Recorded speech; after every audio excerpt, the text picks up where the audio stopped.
Hello and welcome back to my Kansas Dynasty here on College Football 25.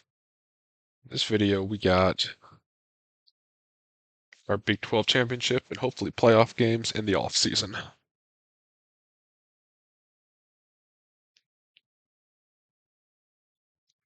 So here we are in the Big 12 championship against the number 4 TCU Horned Frogs.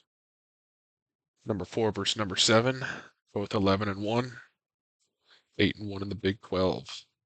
There's the trophy, and we're blacking it out for this one. Second time in the Big 12 championship for John Brown. He's 1-0 so far. We're getting the fans hyped. And TCU's got their icy whites on. So this is going to be a throwdown for sure in the Big 12 championship.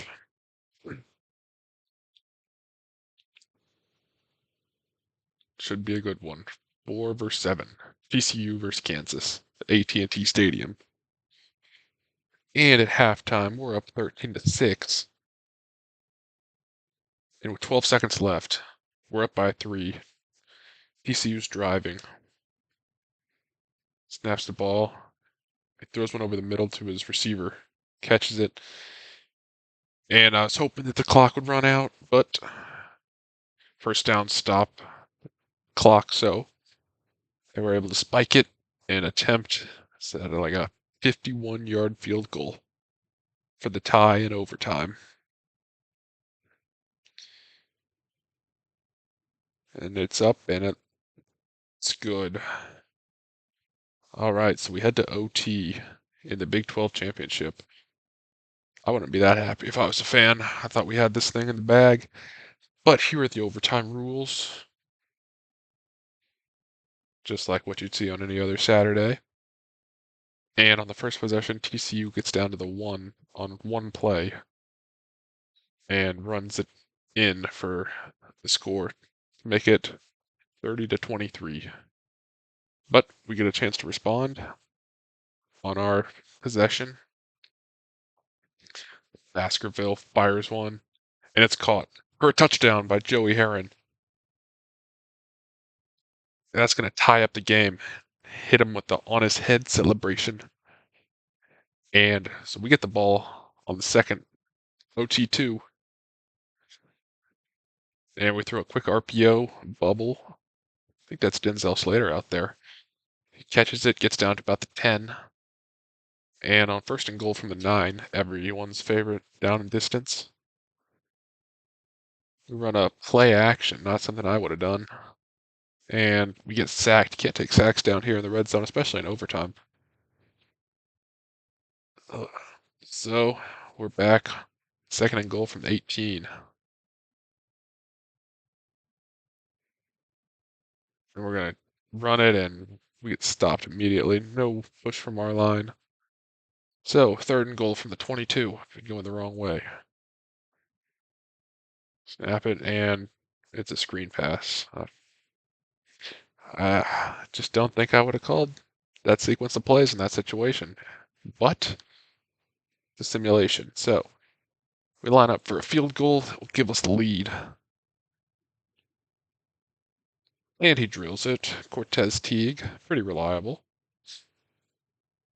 So we're up 33-30. Double overtime. So TCU has a chance to respond. They have the ball starting at the 25.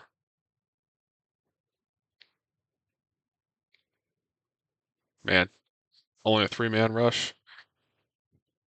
Again, I don't know if I would have done that, but we can stop him. 2nd and 7. A little orbit motion from the running back here.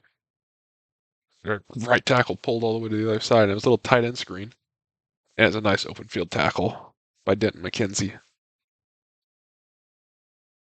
And on 3rd and 2 from the 17. Try to get him to force a field goal here. We get a screamer up the middle. We get the sack. I think that's Tyrone Constant. But that makes it 4th and 8. And hopefully field goal team is coming out. And we try to ice him. And he drills it. So, triple overtime in the Big 12 championship we go. 33-33. All knotted up. So on the first possession of triple overtime, TCU has the ball on the 3-yard line. And they throw a little drag to their slot guy over the middle. And that gives them the lead, 35-33. But, as with all the other overtimes, we have a chance to respond.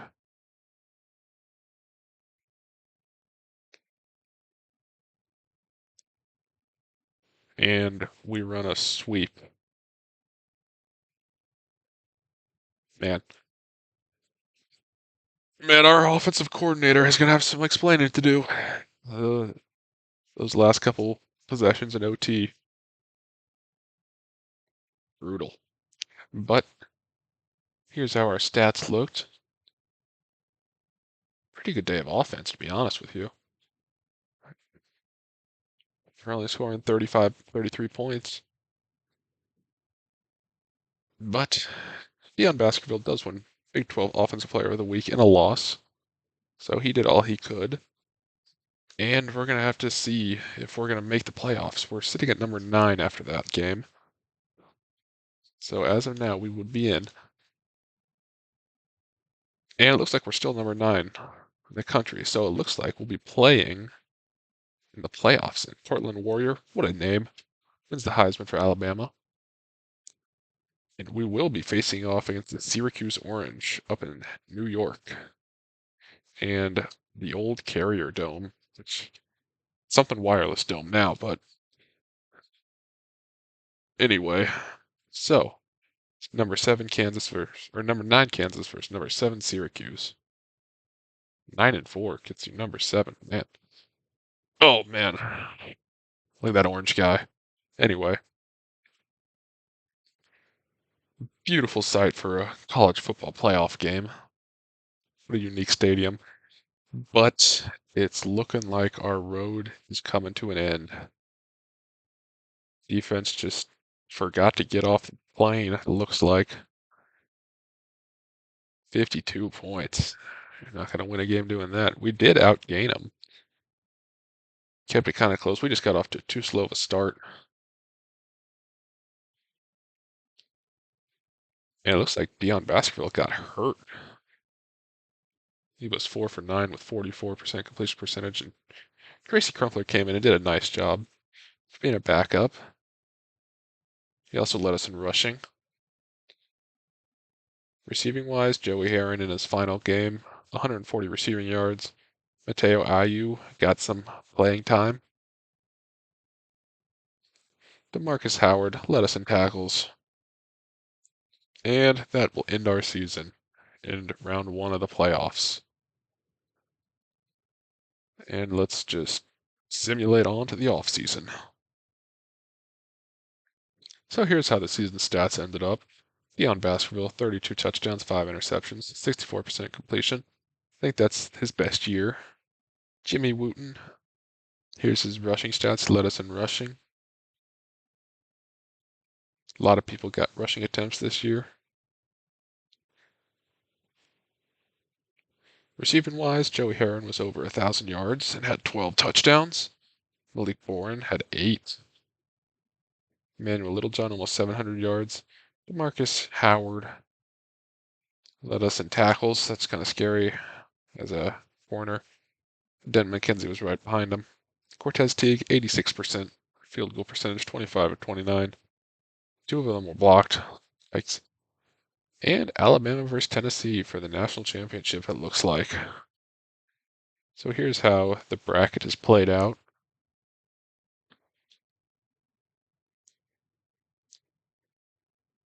Syracuse made it all the way to the semifinals, so that loss doesn't look as bad now. They beat number 1 Stanford, jeez. But it looks like Alabama does beat Tennessee 26-21, and they win the national championship. So we're going to progress on to the offseason. Of course, beginning with players leaving. And Jimmy Wooten wants to go to the draft. I don't really want that. We're going to try. We have 10 persuasions. Okay. Kevin Dolgala, guaranteed. Yep, he'll stay. Oh, I like that. And Caleb McAllister wants to transfer, but we get him to stay around for at least another year. And we move on to the next week of the offseason. We get a commitment from Elijah Ragor. And let's look at these draft results. See who all got drafted from our team. So we had Jimmy Wooten go in round 2 as a true junior. Pat Akbar, the Lawrence native, goes round 2 as well. Tyron Costin, round 2 as well. Ty Coate goes in round 3. Willie Webster looks like he went in round 6. Russ Gizzy in round 6 as well. And Emmanuel Littlejohn gets drafted in the 7th round. Pretty big haul. And so let's look at the transfer portal. Let's see what's out there.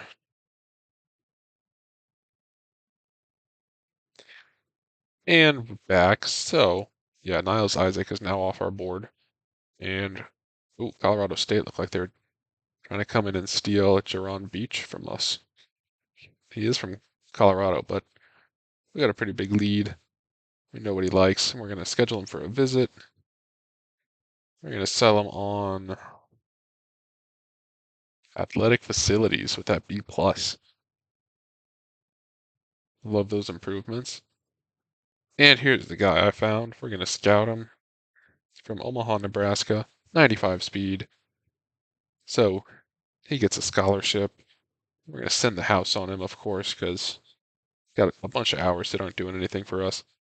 Schedule him a visit week 1, and he cares about pro potential, so we're going to have him come over and meet all the alumni. So moving on to the next week, we get a commitment from Jaron Beach from Boulder, Colorado. And looks like, Nebraska has taken a lead over us even after a visit. So we're going to go ahead and hard sell Tyrone Nimbo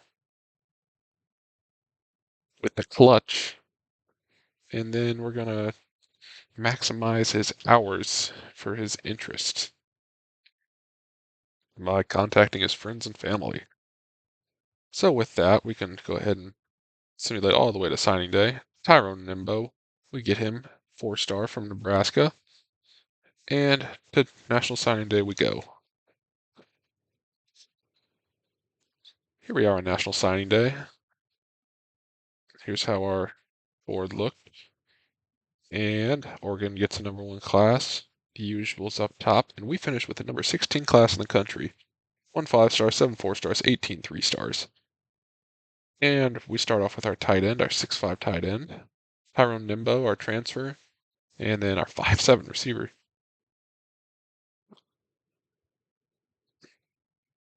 Not the best class. There's a lot of good 3-stars, though. Not a whole lot of 4 and 5 stars. I guess 7's not bad for 4 stars by any means. Lamont Butt.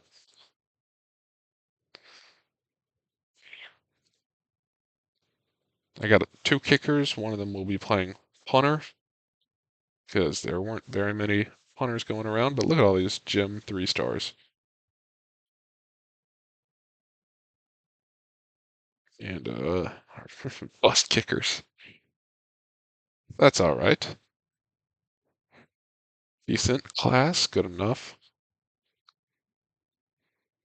And on to next week, where we're going to do some scheduling. So we're going to kick off against Coastal Carolina. Then we're going to play Virginia again and Fresno State in Fresno this time. Then we got our Big 12 play ahead of us. We get to play TCU. That'll be a good one.